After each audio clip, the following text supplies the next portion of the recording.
Hi, everyone.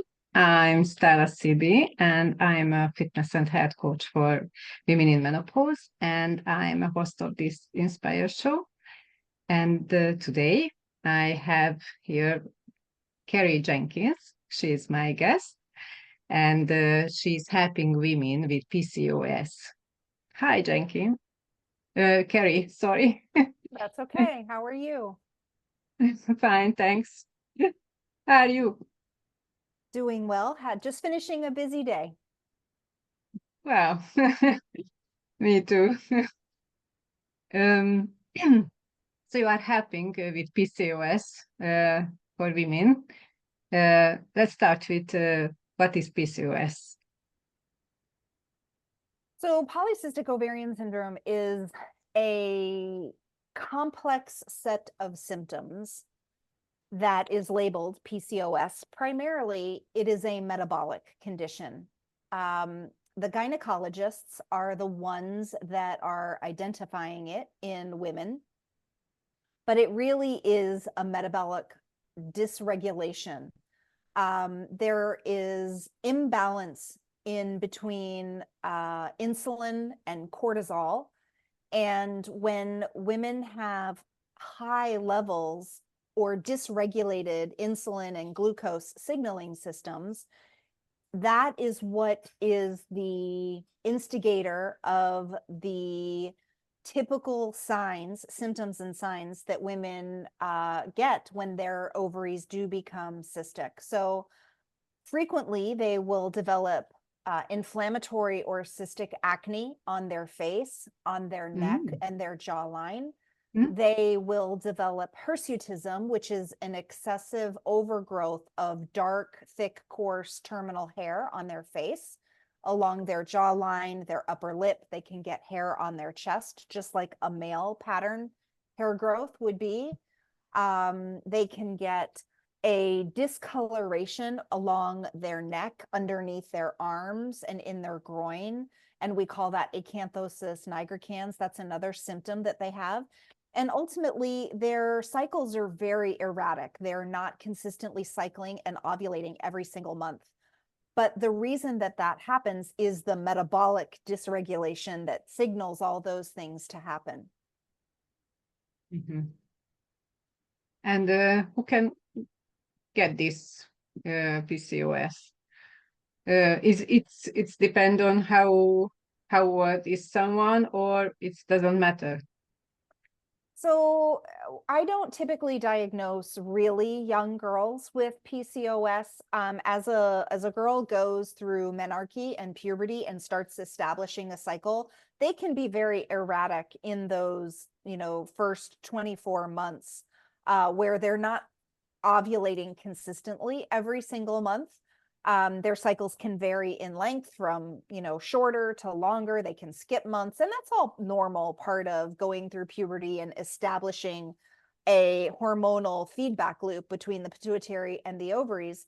So I have patients that come to me at 16 years old and say, I think I have polycystic ovarian syndrome. And maybe they do, but I don't label them with that diagnosis at that age. I typically wait until they're 18, 19 years old and they've had a long history of erratic cycles, the hirsutism, the acne, the weight loss resistance. Typically, they're carrying around a little bit extra weight. They may or may not have that discoloration on their skin. But I wait until late teens to early 20s before I really start digging in and looking to label them with that diagnostic, that diagnosis code. Mhm. And you said it's a metabolic dysregulation. Uh, uh, and you mentioned insulin. Many people don't know what is insulin. Can you explain it? Absolutely. So insulin is the hormone that is secreted by the pancreas once you eat and you take in carbohydrates. The body is going to raise the blood sugar in the circulatory system. So the glucose in the blood elevates. And when that happens, the pancreas is signaled to secrete insulin. And insulin's job is to take that glucose in the bloodstream and shuttle it into the cell so that the cell has fuel to be able to use. And what happens is these women are often having very high carbohydrate, lower protein, more of fast food, processed food, foods that have a lot of food colorings and preservatives in them. And that really wreaks havoc on the metabolic system. So if glucose stays high, then insulin is secreted to try to get that blood out of systemic circulation. And then it becomes just a dysregulated mess with high levels of glucose, high levels of insulin, and those high levels of insulin, which are secreted by the pancreas, that hormone, insulin is a hormone. It's the insulin that acts directly on the ovary, on the gland, and that messes up the feedback loop. And that's where one can develop these cysts, these multiple cysts on an ovary. It's because of that dysregulated metabolic process between glucose and insulin, and it will allow the ovary to overproduce those masculine hormones, which we call androgens, and that's testosterone and DHEA. And those hormones are what's responsible for the inflammatory acne and the hair growth on the face. Mm-hmm. And are your clients also has insulin resistance, or Yes, it's not? they do. They do. They have insulin resistance. Yes, exactly. And it's that over long periods of time that really mess up the signaling of the ovary. Yes. Hmm. And what about cortisol? So cortisol is another master hormone in our body, and cortisol is our fight or flight hormone. That's typically how we recognize cortisol, is if you have something that frightens you and your heart starts pounding, that's because there's been norepinephrine and epinephrine and cortisol released in your bloodstream. So cortisol will become high in response to having elevated levels of insulin. So if you have elevated levels of glucose, too much sugar in the blood, and your pancreas is secreting a lot of insulin to try to get that sugar out of the bloodstream, having high levels of insulin consistently, which is what we call insulin resistance, now that's triggering the adrenal gland to secrete cortisol.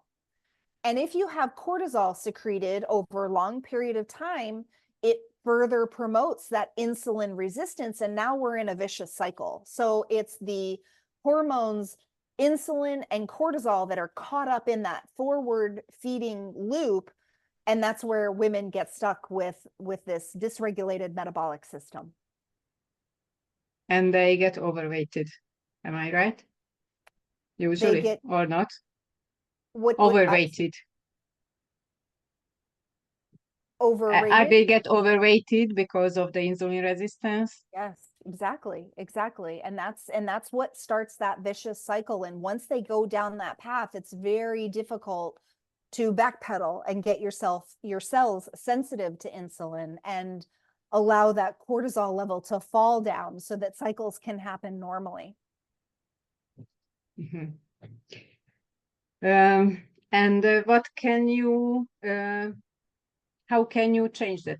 Can you prevent it, or can you reverse it? It absolutely is reversible. I love when it is identified early, and that is the mission that we're on, is to really educate women and empower them to understand the natural cycling hormones of their body. If it can be caught early enough and it hasn't become entrenched, a real metabolic disaster, it's much easier to reverse.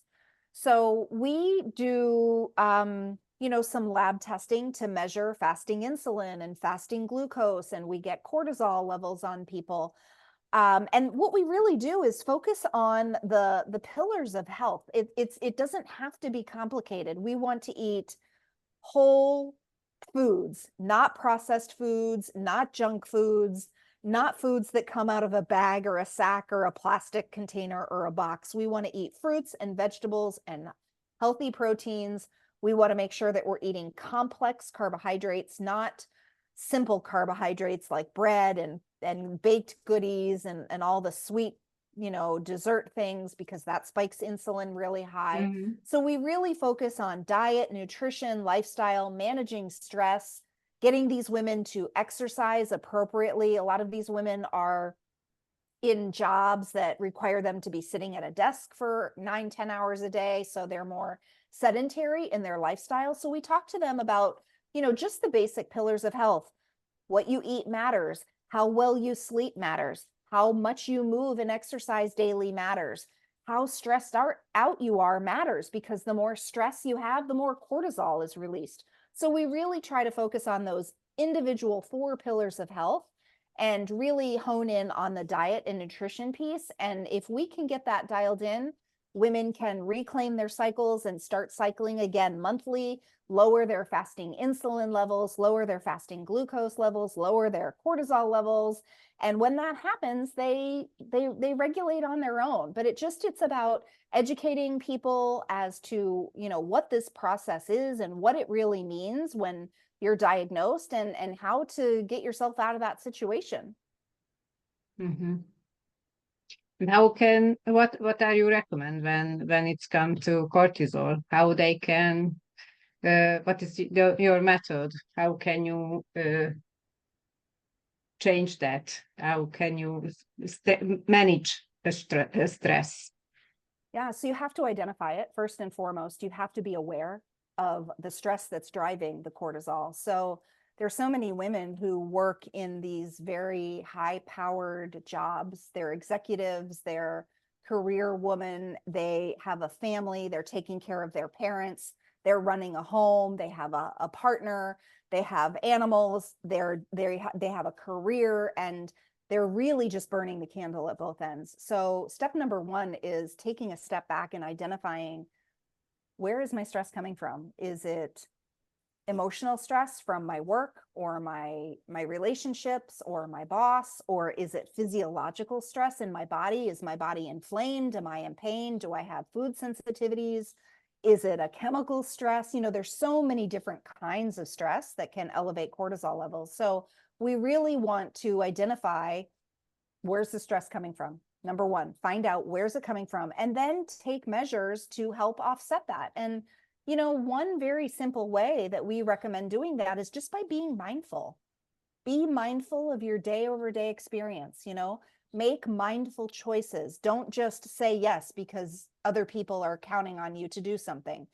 Choose what you're going to add to your plate, but do it mindfully. We recommend meditation. We recommend breath work. We recommend grounding and getting outdoors in nature, putting your feet on the ground. Exercise is a great way to mitigate stress. So we have a lot of tools that we educate these women on how to manage stress. There's tapping, there's so many things that people can do. So we just teach them. And over time, as they begin to implement these practices, they can tell that, they can feel a little bit of a stress release, and they notice a difference. The go, do, accomplish more, better, harder, faster, that tends to, we want them to slow down and to be mindful of their eating and the choices that they make and what time they go to bed. And once we get them to learn and understand how those choices affect their body, they can feel a difference, which is really incredibly empowering. Yeah, educating. Yes. If they know what is the problem and facing with it, then they can change easier. Exactly. And if you are there to help them, Yeah. Yep. That's the yeah, mission, is to educate, inspire, and empower. yes. And is it coming this PCOS later in menopause, let's say, or is just before that? No, Yeah. women can have it throughout their entire lifespan. So they can start having it, 16, 17, 18 years old, have it through their entire reproductive years and carry it in through perimenopause. They can have PCOS their entire reproductive lifespan. PCOS is the number 1 cause of infertility. So when women have difficulty conceiving, the very first thing that needs to be ruled out is polycystic ovarian syndrome. Mm-hmm. And I think maybe it's inflammation. It's also in it. Yeah, it's the problem Yep. because of the food, Yes. as The you food and the said. lifestyle, the crazy lifestyle. Yes. Yes, yes, the lifestyle choices we made. It's it can be very, very good or very bad. Yes. Yeah. Yeah. And why did you start this coaching? Why is this your goal to help Well, women? I'm a physician assistant over here in the States, and I have practiced dermatology for the last 24 years. So I would see females come in to the dermatology office complaining of the acne, complaining of the hair on their face. And I had an idea, like when you treat, I was in a specialty, dermatology is a specialty. So I would send them back to their gynecologist and say, listen, have them do some testing, have them run some hormone tests, have them do an ultrasound of your ovaries. This could be PCOS. Let's identify that. And these women would come back to follow up with me in dermatology and say, my gynecologist didn't want to even talk to me about polycystic ovarian syndrome. All they wanted to do was put me on a birth control pill. Oh, yeah, you could have PCOS, but the way that we treat it is we put you on a birth control pill. And I was like, what? That is What? the most stupid thing I've ever heard. Like, why are they only offering a birth control pill when this is a metabolic problem? And the doctors, that's how they're taught. That's how they're taught to handle it. So I got really angry and frustrated, and I decided to do a lot of reading and learning and research. And I started having conversations, and I was coaching these young women in a dermatology practice about nutrition and lifestyle and stress and the importance of exercise and moving your body on a daily basis and sleep and how you can't stay up all night partying and then expect to have your body work optimally. Like, so I found myself coaching them, and then I realized, okay, I'm doing good, but I can only reach one person every 15 minutes. So I decided to create an online group program where we're hoping to launch at the end of this year, where we're going to get a group of women who are diagnosed or maybe not even diagnosed yet, and just educate them on what it is their body's doing and how it happens and how we reverse it. Hmm. And so you making a group, a Yes. Facebook group? Yes, Yeah. we will have a Facebook group. Yep. Mm-hmm. You Yep. just opened it, or? We're hoping to launch the program this fall. Mm-hmm. Yep. It's will be with membership. Yes, it will be. Yes. Mm-hmm. Yeah. Mm-hmm. Yep. And we will take them through 12 weeks and teach them about food and nutrition and stress management and lifestyle and sleep and exercise and all the things. Do some Mm-hmm. testing. Yep. Yeah, but you already have Instagram or Facebook. If somebody needs you, Mm-hmm. you Yep. can reach you. Yep. Our Facebook and Instagram is Whispering Wisdom to You. It's Whispering Wisdom, the number 2 and the letter U. And I that's where will. we're launching our program. You have a cat? Uh, I do. I have one baby sleeping wow. right here. First, I thought it's a border collie because it's white and black. I have a puppy walking around also. Yes. Yeah. Yeah. Yeah. Here he comes. Border collie. He's Oh, a he's a poodle mix. ah. Yes. I saw just the tail always. Yes. I have all kinds of friends in my office. Oh, you are in an office. Yeah. Yeah. So yes, I think also that educating women it's very important because as I told, I'm also a health and fitness coach, and I also trying to educate them because Mhm. they don't know the importance of the quality food, and they don't know that how they can change their lives with that, how they can uh, avoid these diseases, chronic diseases or PCOS or anything else. Yes. Uh, but I didn't know till I didn't start to educate myself. So I think we really need women like you who are educate other women, and really I want to tell to everyone, learn about it, please. Yes, yes, absolutely. You don't have to be overweighted or have osteoporosis or muscle loss, or we need to build our muscles, because we otherwise we will lose it, our muscle mass every year, 1 or 2%, and we will be weaker and weaker every year. So I also recommend to make some exercises. Absolutely. It's important to keep muscle mass for sure. So many reasons. Yes. Yes. Yeah. Okay, thank you. Do you want to share something that I didn't ask? I think we did pretty well. We talked about the process and what kind of symptoms they're struggling with. A lot of women also struggle with a little bit of anxiety and depression because of the symptoms that they're experiencing, you know.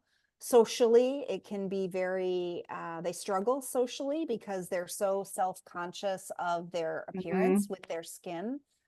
So if any of your listeners are struggling with, you know, facial hair growth or acne or irregular menstrual cycles, please don't hesitate to make an appointment with your you know, medical provider and ask questions and be your own advocate. A lot of times, you know, the physicians are so busy, they have to get to see the next patient and get to see the next patient, but get your questions answered, advocate for yourself.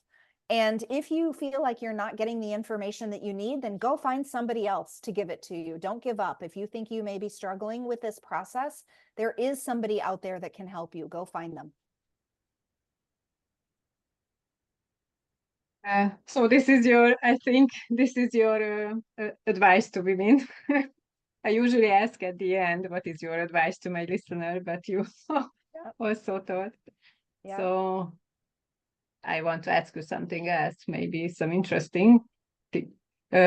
If you could go back in time and you could change something, or you could say some advice to yourself, what would you say? Oh, goodness. If I could go back in time and give myself some advice, I think the best advice I could give my earlier, younger self would be, don't be so hard on yourself. Things don't have to be perfect all the time. Everything will work out okay. It'll all be okay. Have faith. And that would have lowered my stress levels quite a bit. Yeah. Yes. Give yourself grace. Yeah. Yes. And feel good. Yes, and Well, feel good. yes. Yeah. Yeah. Yes. Thank you, Kerry. It was my pleasure. Yes. Thank you very much for having me. It was a great conversation. Thank you. I hope so. We will speak about a year and you will say me some new things about your groups.